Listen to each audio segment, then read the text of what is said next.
Bismillahirrahmanirrahim. Assalamualaikum warahmatullahi wabarakatuh. Halo semua, kami dari kelompok 5. Di sini saya atas nama Jamilat Lestari dan rekan saya Deviana. Kami mahasiswi dari Universitas Hamzah Wadi, program studi pendidikan matematika semester 3. Di sini tujuan kami membuat video ini ialah untuk memenuhi tugas mata kuliah Psikologi Pembelajaran Matematika. Teori belajar terdiri dari 3 bagian, yaitu teori belajar sosial kognitif. Teori belajar sosial kognitif merupakan teori yang mementingkan proses belajar daripada hasil belajarnya. Teori ini menekankan bahwa individu belajar melalui interaksi sosial, observasi, dan permodelan perilaku. Yang kedua ialah teori belajar konstruktivisme. Teori belajar konstruktivisme merupakan sebuah teori yang menempatkan peserta didik sebagai individu yang membangun pemahaman dan memahami informasi secara aktif sepanjang proses pembelajaran.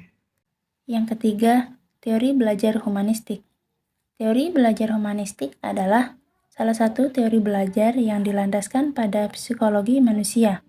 Inti dari pendekatan ini adalah bagaimana peserta didik belajar mengarahkan diri sendiri, self-regulate learning, sekaligus memotivasi diri sendiri dalam belajar daripada sekedar menjadi penerima pasif dalam proses belajar.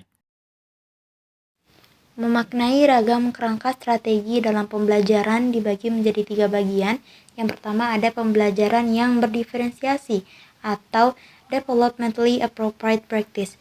Nah, di mana pembelajaran yang berdiferensiasi ini bukan merupakan kurikulum atau seperangkat standar kaku, melainkan seperangkat kerangka kerja, filosofi, atau pendekatan dalam pengembangan anak.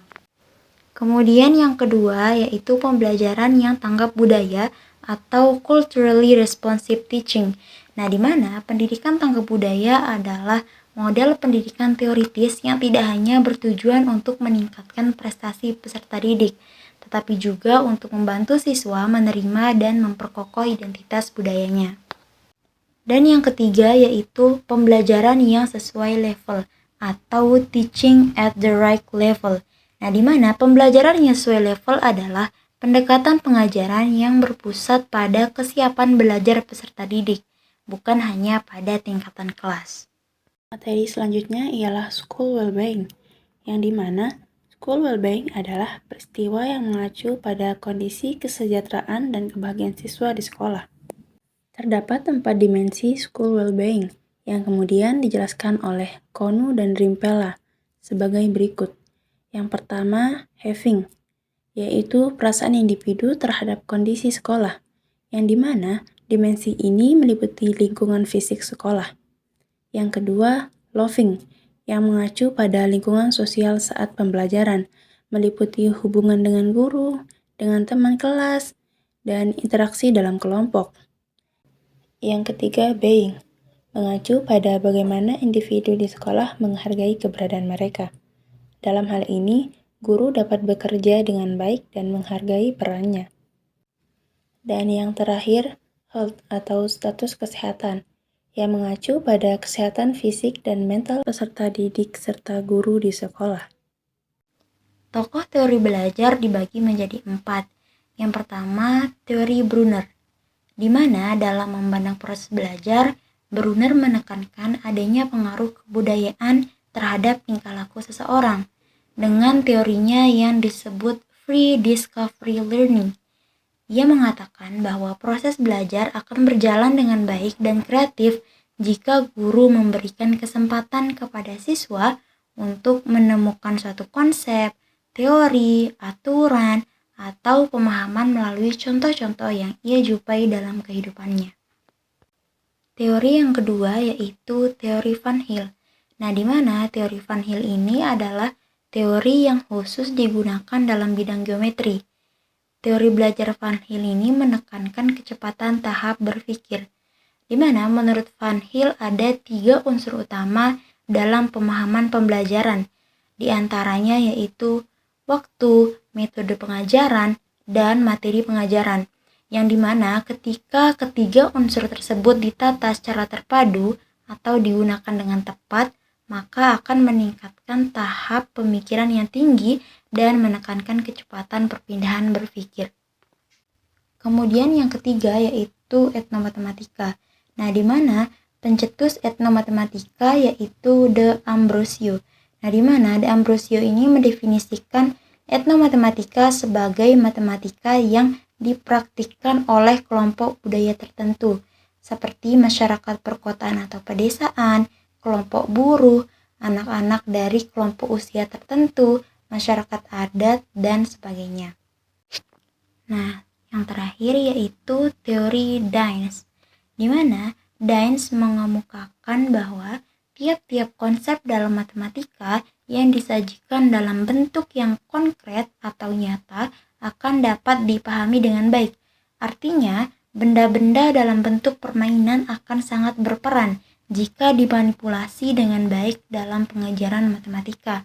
Kemudian, teori Dines juga menekankan pembelajaran dengan adanya tahap permainan yang melibatkan peserta didik dalam proses belajar. Nah, teori Dines sangat terkait dengan konsep perkembangan aktif, kreatif, efektif, dan menyenangkan. Teori perkembangan. Yang pertama, perkembangan fisik. Pertumbuhan fisik individu berlangsung sampai masa dewasa, yang secara langsung maupun tidak langsung akan mempengaruhi perilaku individu. Perkembangan fisik adalah proses perubahan yang terjadi pada tubuh seorang seiring waktu. Ini melibatkan pertumbuhan dan perkembangan organ, sistem, dan struktur tubuh. Perkembangan fisik dimulai sejak lahir dan terus berlanjut sepanjang kehidupan. Perkembangan fisik terdiri dari 4 bagian, yaitu perkembangan fisik masa bayi, perkembangan fisik pada masa kanak-kanak, perkembangan fisik pada masa remaja, dan perkembangan fisik pada masa dewasa. Yang kedua ialah perkembangan sosial emosional. Perkembangan sosial emosional melibatkan pertumbuhan yang melampaui aspek fisik, fokusnya pada interaksi sosial, hubungan emosional, dan kemampuan untuk memahami serta mengelola emosi. Proses ini dimulai sejak bayi lahir dan terus berkembang sepanjang kehidupan. Yang ketiga, perkembangan moral. Perkembangan moral adalah perubahan-perubahan perilaku yang terjadi dalam kehidupan anak, berkenaan dengan tata cara, kebiasaan, adat, atau standar nilai yang berlaku dalam kelompok sosial. Selanjutnya yaitu menilik peserta didik sebagai individu yang unik. Ini dibagi menjadi 3. Yang pertama itu ada latar belakang peserta didik. Nah, di latar belakang peserta didik ini juga mempunyai bagian-bagian, yaitu ada etnik, budaya atau kultural, dan status sosial. Kemudian yang kedua yaitu perkembangan peserta didik. Nah, di mana perkembangan peserta didik ini juga dibagi lagi menjadi 2, yaitu ada aspek-aspek perkembangan, di mana dengan mempelajari lebih dalam mengenai aspek perkembangan manusia dan perannya dalam proses pembelajaran, guru dapat menciptakan kegiatan belajar yang sesuai dengan kebutuhan dan perkembangan. Kemudian setelah aspek-aspek perkembangan, ada juga kemampuan awal. Nah, di mana cara untuk mengetahui kemampuan awal peserta didik dapat dilakukan melalui teknik tes, yaitu tes awal dan teknik non-tes seperti wawancara. Nah, di samping hal tersebut, untuk mengetahui kemampuan awal peserta didik juga dapat dilakukan melalui analisis instruksional atau pembelajaran. Yang ketiga atau yang terakhir yaitu kesiapan peserta didik. Nah, ini juga dibagi menjadi 3 bagian. Yang pertama ada minat. Nah, di mana gaya belajar peserta didik merupakan hal yang penting untuk diperhatikan dalam melakukan proses pembelajaran, karena dapat mempengaruhi proses dan hasil belajarnya. Gaya belajar dapat dikelompokkan menjadi 4, yaitu ada visual, auditif, kinestik, serta reading and writing. Bagian yang kedua yaitu motivasi.